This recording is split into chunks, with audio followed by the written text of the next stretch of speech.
दिलेलं की देवा जर मला मल्कीसेदेकने जर मला जे पाहिजे ते दिलं तर मी त्याला माझा 10वा भाग देईन. तर इथं 10वा भाग अब्राहमीने त्याला दिलेला. तर इथून पुढे आपण बघूया की देवाने कुठं असं सांगितलं की देवाच्या वचनामध्ये असं कुठं लिहिलेलं आहे की तू मला 10वा भाग दे, किंवा कुठे असं लिहिलं आहे की देवाला आपण 10वा भाग द्यायला पाहिजे. तर आपण काही वचनं काढूया. स्वप्नाली सिस्टर तुम्ही वचन काढा. लेवीचा 27वा अध्याय आणि 30वा वचन.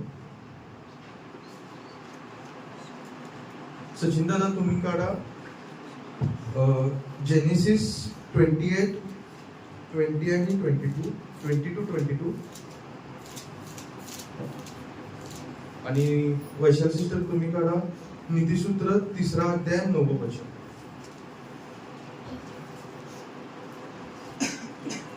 पहिला स्वप्नाली सिस्टर वाचतील.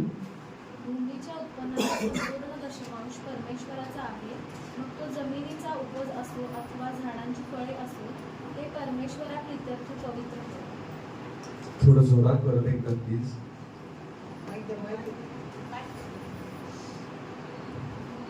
भूमीच्या उत्पन्नाचा संपूर्ण दशमांश परमेश्वराचा आहे, मग तो जमिनीचा उपज असो अथवा झाडांची फळे असो, ते परमेश्वराप्रित्यर्थ पवित्र होय.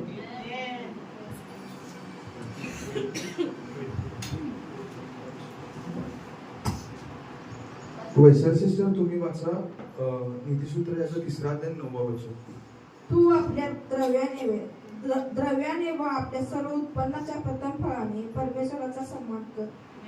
आणि सचिन दादा तुम्ही वाचा. उत्पत्ती 28वा अध्याय 20 ते 22 वचन.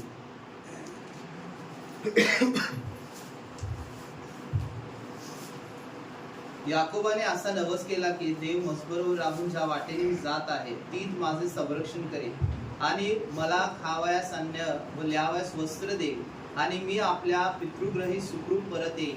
तर परमेश्वर माझा देव होईल, आणि हा जो धोंडा मी स्मारक स्तंभ म्हणून उभा केला आहे त्याचे देवाचे घर होईल, आणि जे अवघे तू मला देशील त्याचा दशमांश मी तुला अवश्य अर्पण करेल. इथं क्लिअरली लिहिलेलं आहे की इथं असं सांगितलेलं आहे की देवाने जे मला दिलेलं आहे त्याचा मी 10वा भाग देवाला देणार. बरोबर आहे. कारण बायबलमध्ये असं, आता जर आपण नवीन कराराबद्दल बघितलं तर कित्येक लोकांचं असं म्हणणं आहे की म्हणजे देवाने आम्हाला जुन्या कराराच्या नियमांपासून वेगळं केलेलं आहे, आणि आम्ही हे जुन्या करारमध्ये सगळं लिहिलेलं आहे आणि आम्ही नवा कराराला फॉलो करतोय, तर आम्ही हे कसं काय दशांश कुठं लिहिलेलं नाही आणि आम्ही कसं फॉलो करायला पाहिजे. तर असं नाहीये. दशांश हे देवाला तुम्ही दिलेली भेट आणि देवाने जे तुम्हाला दिले त्यातला एक पार्ट म्हणून तुम्ही देवाला देताय. जसं एक लहान मुलगा असतो, लहान मुलगा जेव्हा मम्मी पप्पांचा बर्थडे असतो किंवा अॅनिव्हर्सरी असते किंवा कुठलं मदर्स डे, फादर्स डे असतो, त्याच्याकडे लहान मुलाकडे काहीच नसतं. जे पैसे असतात ते पण सगळे मम्मी पप्पांचे असतात. जे काय त्याकडं मग घेऊन दिलेलं असते, काय त्याला सामान असेल किंवा काय, सगळं मम्मी पप्पांचं असतं. पण तरी ते लहान मुलगा एक जो असतो तो ट्राय करत असतो की मी ह्यातूनच मी माझ्या मम्मी पप्पांना काहीतरी देणार आहे की त्यांनी खुश होतील माझ्याकडून, त्यांना मी खुश करू शकेन. की छोटस एक ग्रीटिंग बनवलं, कधी काय गिफ्ट दिलं, एक पेन दिला, एक पेन्सिल दिली, काही जरी मम्मी पप्पांना दिलं तर त्यांनी ह्यातून खुश होतील. तर आपल्याला हे समजलं पाहिजे की देवाने जे आपल्याला दिलंय हे सगळं त्याचं आहे आणि त्यातूनच आपल्याला देवाला सगळं द्यायचं आहे आणि त्याचाच एक पार्ट म्हणून आपण दशांश द्यायचा आहे देवाला. आणि असं नाहीये की देवाला आपण 10वा भागच दिला पाहिजे. देवाला आपण त्याच्यापेक्षा जास्त सुद्धा देऊ शकतो आपण किंवा आपण एका ख्रिश्चनचे ऑर्गनायझेशन असतात, काही मिशनरीज असतात, त्यांना आपण हेल्प करू शकतो. आपलं ऑफरिंग्स देऊन आपण त्यांना मदत करू शकतो. म्हणजे त्यांना काही गरज असेल तर अनवॉन्टेड पण आपण आपले पैसे खर्च करू नये. आपण पहिल्यांदा बघूया की दशांश मध्ये आणि ऑफरिंग मध्ये काय फरक आहे. तर दशांश म्हणजे काय असतो, तुमचं जे काही तुमची इन्कम आहे किंवा जे काही तुमचा पार्ट आहे, जे समजा तुम्ही फार्मर असाल तर तुम्ही काहीतरी ग्रो करत असाल, जे काही तुमचा पार्ट आहे त्याचा 10वा भाग तो तुम्ही देवाला दिला पाहिजे. हा म्हणजे दशांश असतो. आणि ऑफरिंग म्हणजे काय असतं की दशांश पेक्षा जास्त तुम्ही देणं म्हणजे ऑफरिंग असतं. काही लोकांचं गैरसमज काय असतो की दशांश आणि ऑफरिंग एकच आहे. मी एकदा ऐकलं होतं की एक ब्रदर होते आणि त्यांनी मला काय म्हणाले की मी दशांश असा देतो की म्हणजे समजा मला 3,000 द्यायचे आहेत तर मी 3 आठवडे 1,000 रुपये देणार. म्हणजे मी दानमध्ये कसं एक्स्ट्रा टाकू पैसे की माझं दशांश तर आहे 10% माझ्या पगाराचा एवढा आहे, मी दानमध्ये एक्स्ट्रा पैसे कसं टाकणार. तर असं नाहीये.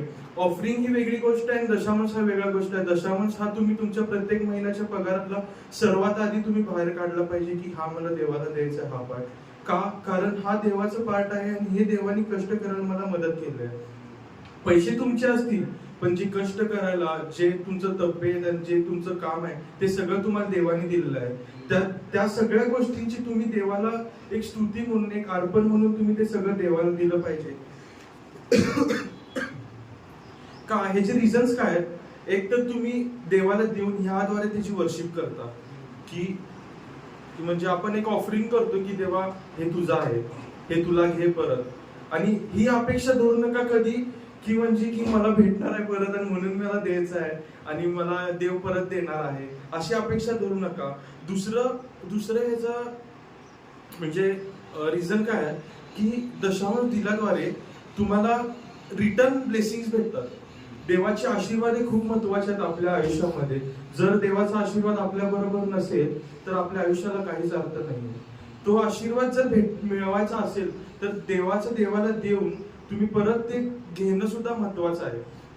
आणि तिसरी गोष्ट म्हणजे हे आहे की दशांश हा देवाच्या किंगडमसाठी एक इन्व्हेस्टमेंट म्हणून तुम्ही देत असता की देवाच्या किंगडम मध्ये त्याची इन्व्हेस्टमेंट आहे, त्याचा यूज देवाच्या राज्यासाठी होणार आहे. आणि देवाच्या जे काही गोष्टी असतील, समजा तुमचं चर्च आहे तर चर्चमध्ये इन्व्हेस्टमेंट होत असेल त्याची, आणि त्याची इन्व्हेस्टमेंट तुमच्या लाईफमध्ये होत असेल. कारण देव तुमचा प्रत्येक एक हिशोब ठेवत आहे की तुम्ही किती देवाच्या राज्यात दिलेला आहे आणि त्याची परतफेड तुम्हाला देव दुग्न करून देणार आहे, असा तुमचा विश्वास असला पाहिजे आणि ह्यासाठी तुम्ही ते दिलं पाहिजे. पहिलं आपण कसं दशांश द्यायला पाहिजे? पहिलं आपण सर्वात आधी प्रार्थना करायला पाहिजे की देवा, कधी कधी काय होतं आपल्याकडे पैसे कमी असतात आणि आपण असा विश्वास करतो की देवा माझ्याकडे एवढेच पैसे आहेत, एवढेच राहिल्यात आणि ह्याचा 10वा बघ आणि मी तुला कसं देऊ, ह्याच्यातून तर माझा खर्च पण भागणार नाही. कधी कधी आपण लीव्ह घेतलेले असतात किंवा काय, तर आपला पगार कमी येतो, तर आपल्याला असा विचार येतो की अरे ह्या महिन्यात तर माझा कमी पगार आला आणि मी ह्यातनं पण माझा 10वा भाग देवाला द्यायचा. ह्यासाठी सर्वात आधी आपण प्रार्थना केली पाहिजे.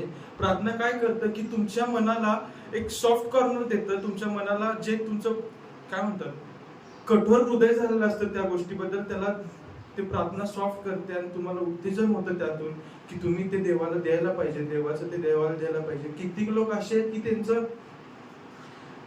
त्यांचे खर्चही भागत नाहीत, त्यामुळे त्यांनी देत नाहीत. पण कित्येक लोक असे पण आहेत की ज्यांचा खर्च जरी भागत नसला त्या पैशातून, पण त्यांनी देवाला देतात कारण त्यांना हे माहित आहे की त्यांचा देव त्यांना काही कमी पडू देणार नाहीये आणि त्यांचा देव त्यांना त्याचं जे त्यांनी दिलंय त्याचं परत तो देणार आहे देव. आणि ते हे विश्वास ठेवत नाहीत की त्यांना परत भेटणार आहे, पण हे त्यांनी विश्वास ठेवतात की काही न असताना, माझ्याकडे काही नसताना सगळं देवाचं आहे, पण तरी मला देवाने हे दिले आणि मी ह्याचा 10वा भाग देवाला द्यायलाच पाहिजे.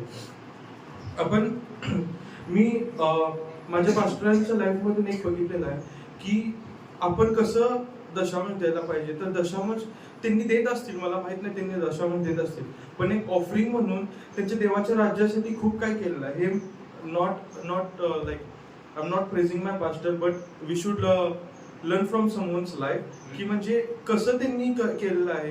की म्हणजे समजा तुम्हाला वाटत आहे ना, तुम्ही द्यायला पाहिजे, तुम्ही देवाच्या राज्यासाठी करायला पाहिजे. कित्येक वेळा असं असतं की म्हणजे चर्चमध्ये काही लागलं तर पास्टर स्वतः पैसे देतात, नॉट ऑफ म्हणजे त्यांच्या चर्चच्या दानामधले पैसे त्यांनी देत नाही, जे ऑफर आपण केलेलं असते त्यातलं त्यांनी स्वतःचे पैसे देतात.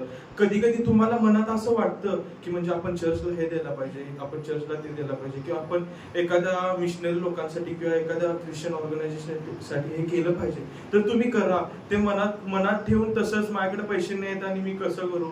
जर तुम्ही ते केला तर देव त्याचा आशीर्वादही तुम्हाला देणार आहे आणि ते मनात तुम्ही ठेवू नका.